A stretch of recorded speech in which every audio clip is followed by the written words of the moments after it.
So if you do decide to draw onto your quilt top for your pattern, you need to buy a pen like this at a craft store. Don't just use any pen, it has to be special to fabric. And what it is, it's like disappearing ink. So I've just been drawing these flowers, and don't worry about if you make a mistake, because it'll disappear in a few hours.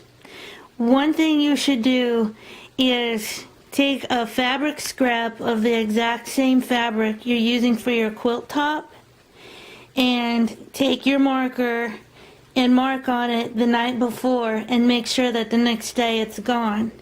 That way you know, you can be sure that the ink is going to disappear, because not all fabrics and pens are created the same. And make sure you get you a good fabric pen and test it on your material. It's very important.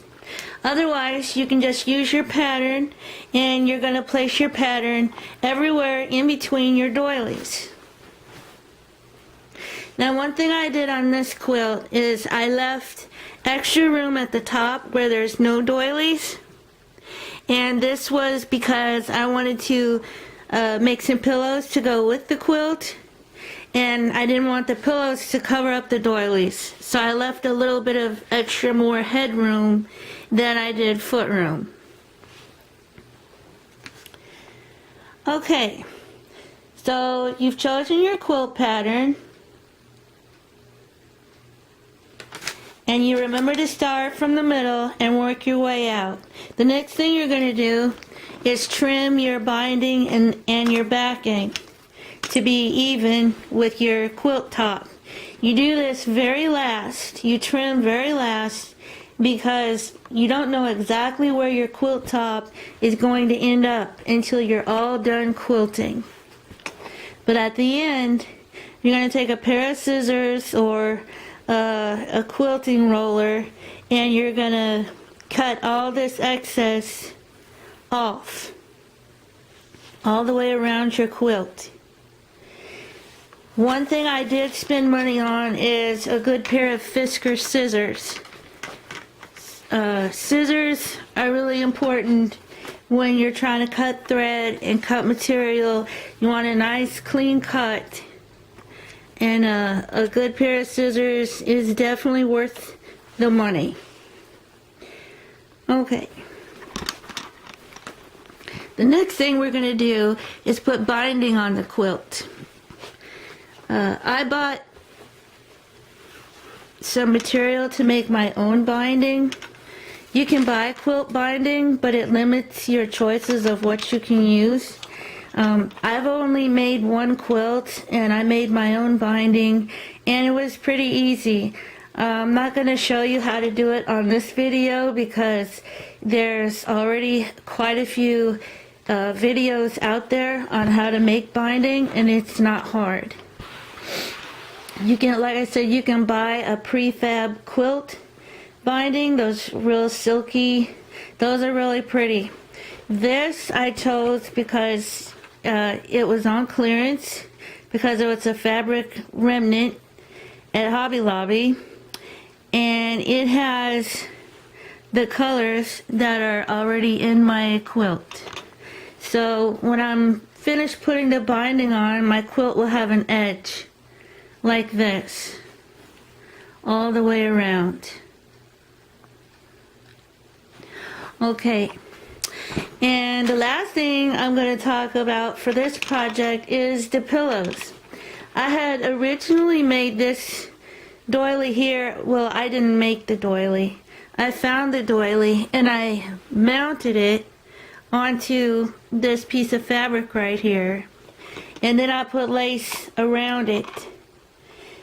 But when I put it on the quilt top, it just made the quilt a little too cluttery. And I didn't like it, so I decided to make a pillow out of it instead. Another thing that you can do for pillows is, while you're in the process of making your quilt, cutting out your quilt top pieces and your mounts if you use them. You save some of your scraps. And then what you can do is just take a simple white pillowcase and you sew some of these scraps onto it. You can leave the ragged edge like that and just kind of randomly sew them on. Or you could cut shapes out of your scraps, and that way your pillows will match exactly your quilt.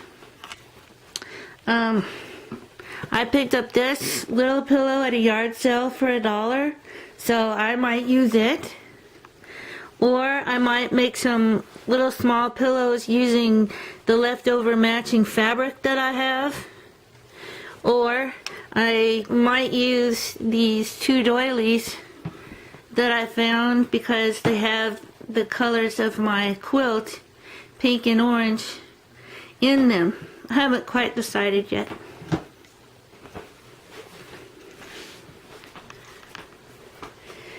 So the good thing about quilting is you really have a lot of creative license.